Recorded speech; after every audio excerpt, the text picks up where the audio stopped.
Are you all ready for our today's class? Okay, fine. Do you remember what we have learned in our last class? In our previous class, we have learned a beautiful poem written by Rabindranath Tagore. Who is Rabindranath Tagore? He is an Indian writer. He is a famous poet. He is a novelist. He is an essayist. He is a short story writer. He is a person of versatility. Am I right?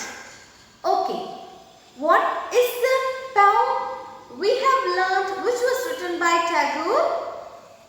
Very good. The Flower School. What is the title of the poem? The Flower School. Who was the poet? Rabindranath Tagore.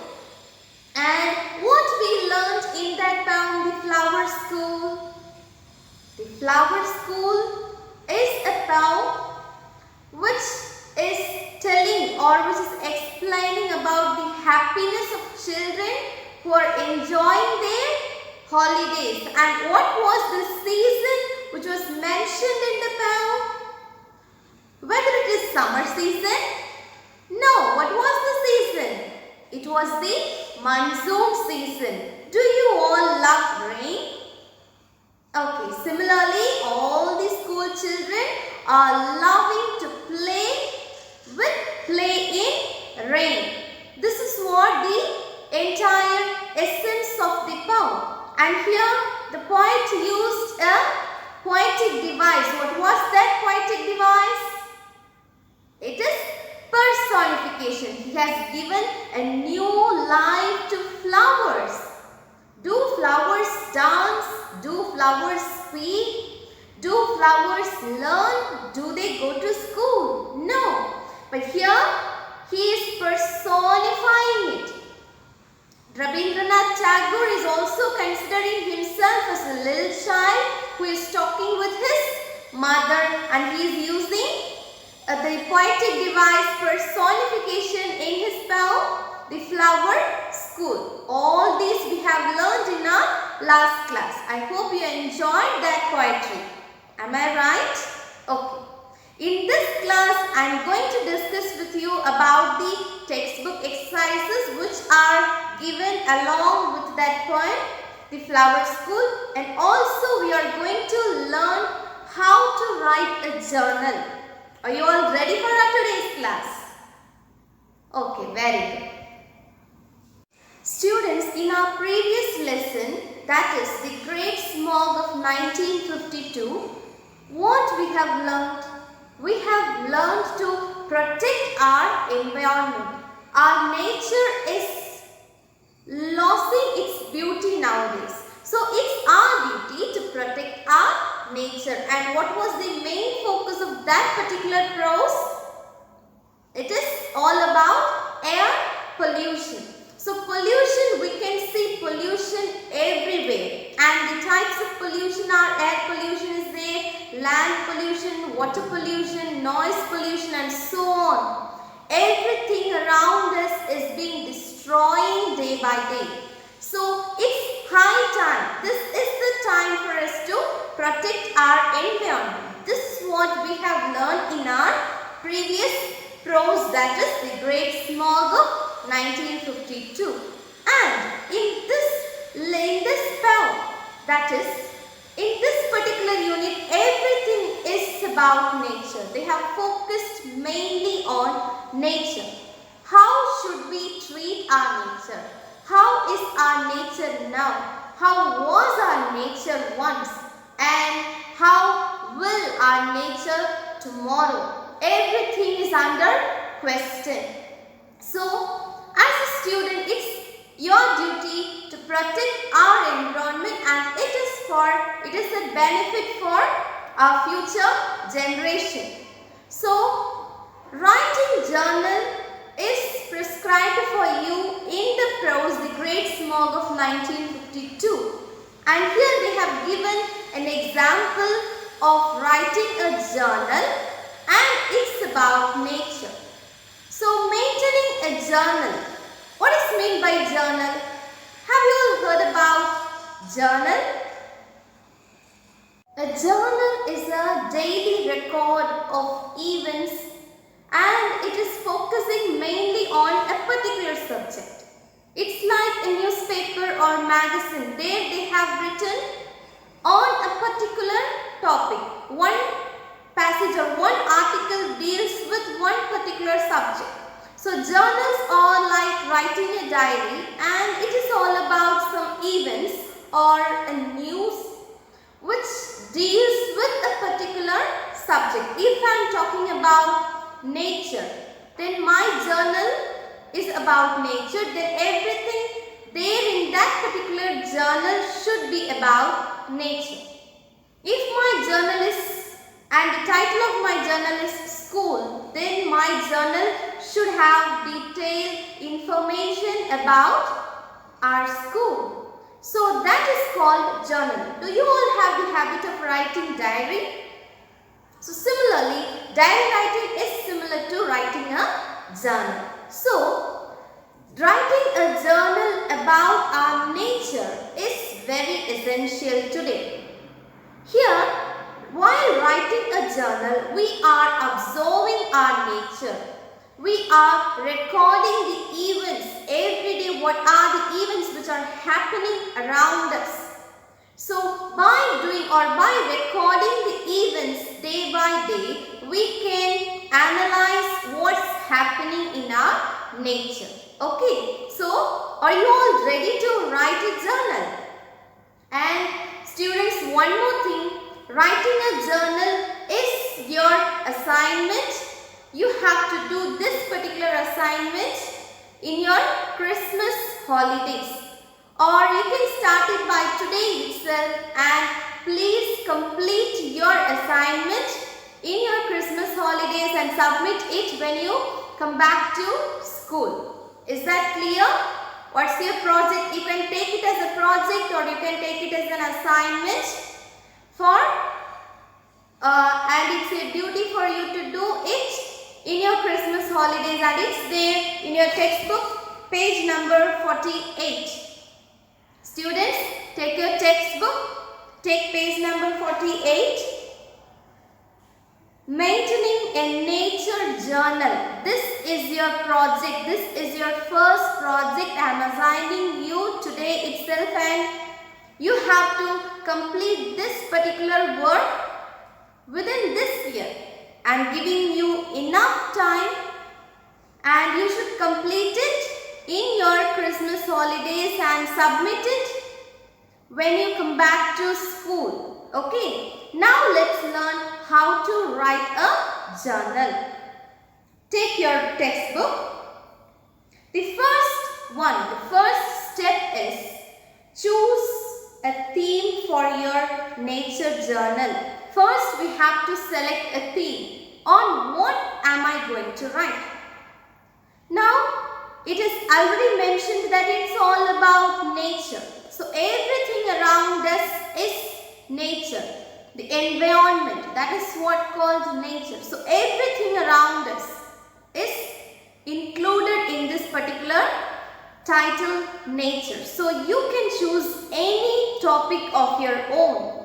You can take the weather, you can take the birds around you, trees or insects or anything, the water resources, pollution, everything. You can take any topic of your own. You can select any theme of your own.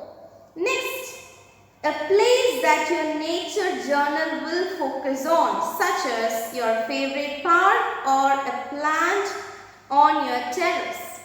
Now you have selected a topic. For example, I have selected a topic that is birds or birds around me. So my theme is all about, it should be all about birds. So now the second step is, what is my destination or where is the destination of my nature journal? On what should I observe? What is the place? What is the destination? Okay. So second step is we have to fix a particular place. If I am taking nature journal on the theme as birds, then what will be my place or my destiny? It's my surroundings. Maybe I can take a nearby village, or I can take a nearby park where I can see so many birds, and or I can take an orchard. Okay, so or a flower garden.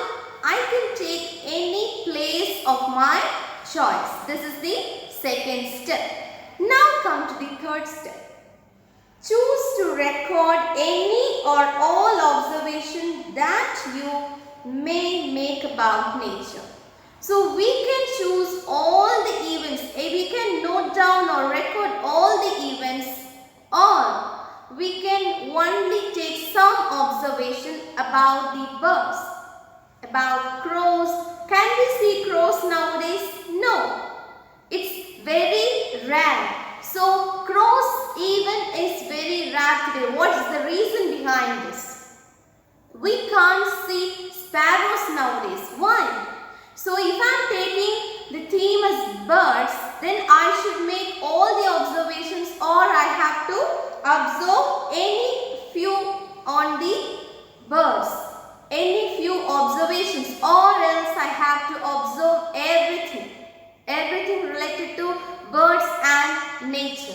Okay, this is what the first step we have to do. First, we should select a theme, and the second one, we have to fix a place to observe the nature, and the third is we have to observe or record all the events.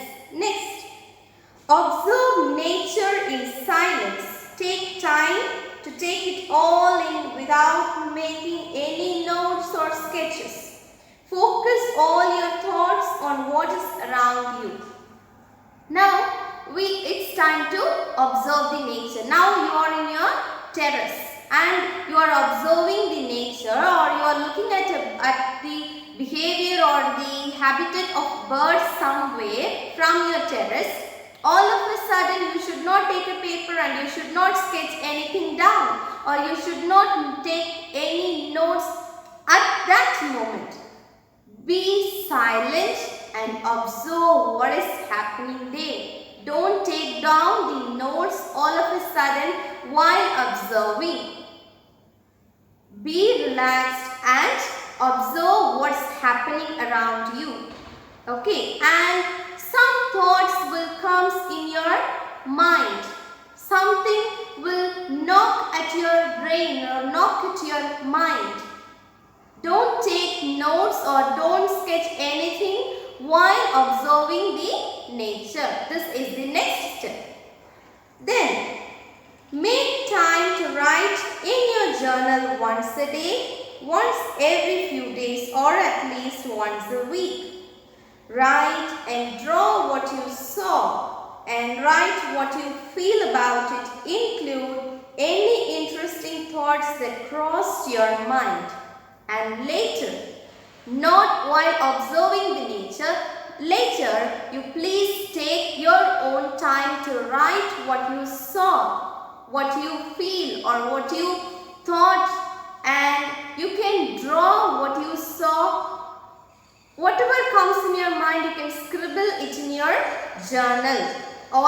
It should be about nature. Okay, so this is how you have to write your nature journal, and they have given an example in page number 49. You can read it and you can understand how to write a nature journal. Will you all do this, students? This is your assignment, this is your project. This is the first project I am giving you, I am assigning you, and you have to complete it within your Christmas holidays. Alright. So, how should we write a journal? At first, we should select a theme. Then, it should be about nature. Then, you have to select a particular place to observe. If you are observing about clouds, then you can select your terrace or nearby playground, nearby a ground from where you can observe clouds clearly. Then You have to observe and record everything. Don't take notes or scribble anything while observing. Give chance to your mind to think about nature. Then take time to reproduce what you have observed, and then you can write your own opinion there. And one more important thing, you have to mention the date and time. Okay, you can write your journal once in a week or once in a day, twice a day. It's up to your choice. Alright students, I hope you all will complete this particular project in a successful manner. I am eagerly waiting to look at your nature journal. Will you all do it? Very good. When storm clouds rumble in the sky and June showers come down, the moist east wind comes marching over the heath to blow its bagpipes among the bamboos. Then crowds of flowers come out of a sudden from nobody knows where and dance upon the grass in wild glee.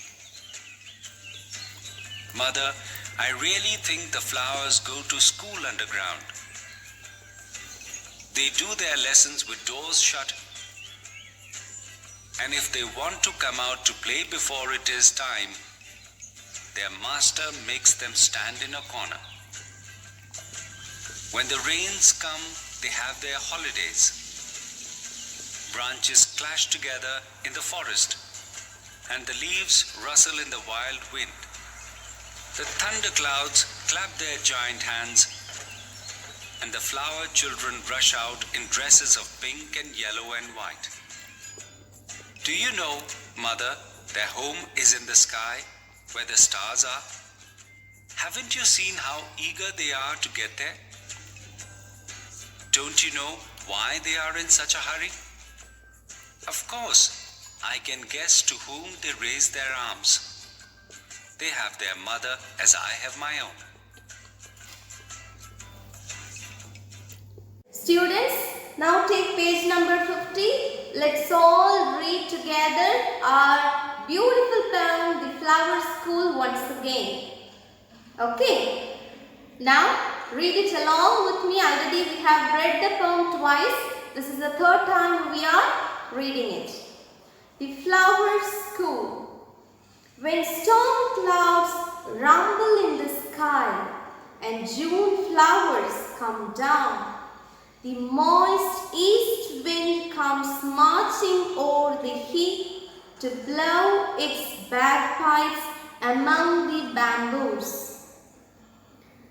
Then crowds of flowers come out of a sudden from nobody knows where and dance upon the grass in wild glee. Mother, I really think the flowers go to school underground.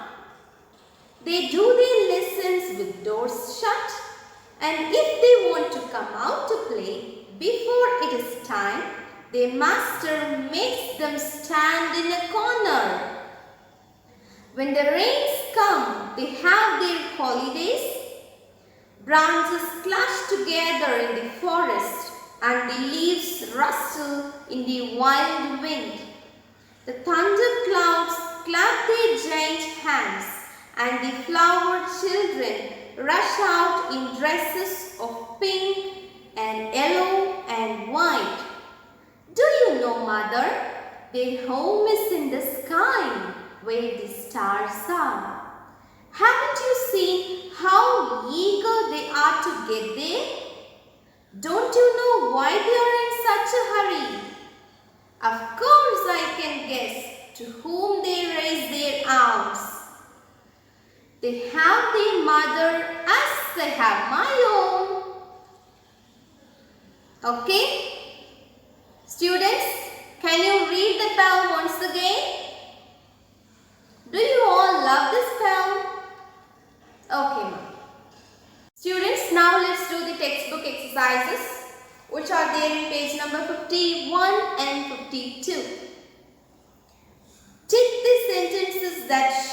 that the flowers attend a very strict school. Are these flowers attending a very strict school? Of course. Well, how do we know that?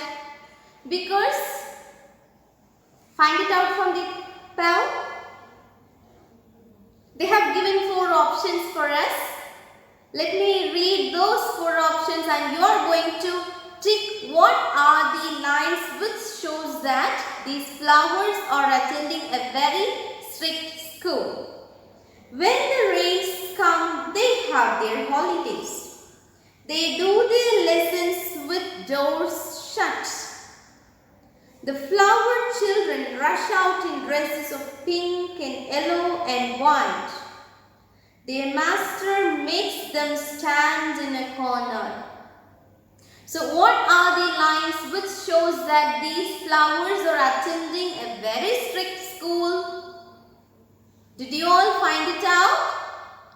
Very good. The second line, they do their lessons with doors shut. They learn everything silently. If they make any noise, the master will give them punishments. Next, that is the first line. It shows that the school is very strict. Next, their master makes them stand in a corner. If they leave the classroom before its time or before the bell rings, what will happen? Their master will ask them to stand in the corner of the classroom. This is another line from the poem which shows that the school is very strict. Next, as we read the poem, we can hear the sounds of the monsoon. Fill in the chart with examples from the poem that do this. Already, I have taught you about how to write a poem and what are the poetic devices there, and we could see visual image, sound image in almost all the poetries, and in this poetry we could imagine or we could visualize so many images or imageries related to monsoon season, and we could feel the sound imageries of monsoon or related to rain in this poetry, and you have to write down all those sound imageries from this poem, The Flower School. Will you all do it, students? What are the lines which shows or we could feel the sound imageries of monsoon? First is branches clash together in the forest. Branches clash together in the forest. Leaves rustle in the wild wind. The thunder clouds clap their giant hands. These are the few examples which shows the sound imagery used by the poet in this poem, The Flower School. Next, come to the next page, page number 52. Find 3 examples of personification in the poem. Explain how flowers have been personified in each example. Already we have learned what is meant by personification. What is meant by personification is there in your textbook. Giving human qualities or characteristic traits which are given to non-human things. That is personification. Here these flowers are personified. You have to find out at least 3 examples of personification which are used by Rabindranath Tagore, and one more thing, you have to explain how it is used there. Alright? Will you all try it, students? Okay. Next, extend the poem by following these steps. Think of 3 actions that school children do to express their happiness during the monsoon break. During the monsoon break, what are the things will you do at your home? Most probably, we will do some paper boats and we'll try to float it on the rainwater, right?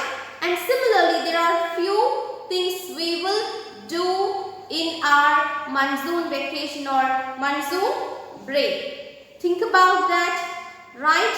What are the things you will do in your monsoon break and try to write a poetry. Already I taught you how to write a poetry, right?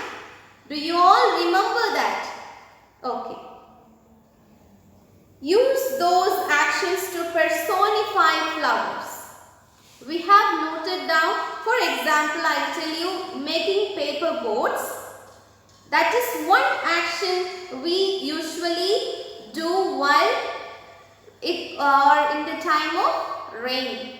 So here they have given that you have to personify flowers. These flowers are doing paper or creating or making paper boats and are playing in the rain. You have to personify it. Use the personification to add 3 or more lines to the poem The Flower School. So with that personifications, you can extend this Flower School poetry. Can you try this, students? I hope you all can do this because it's very simple exercise. And now it's time to wind up our class. I hope you all have understood our today's class, students. See you all in the next class. Until take care.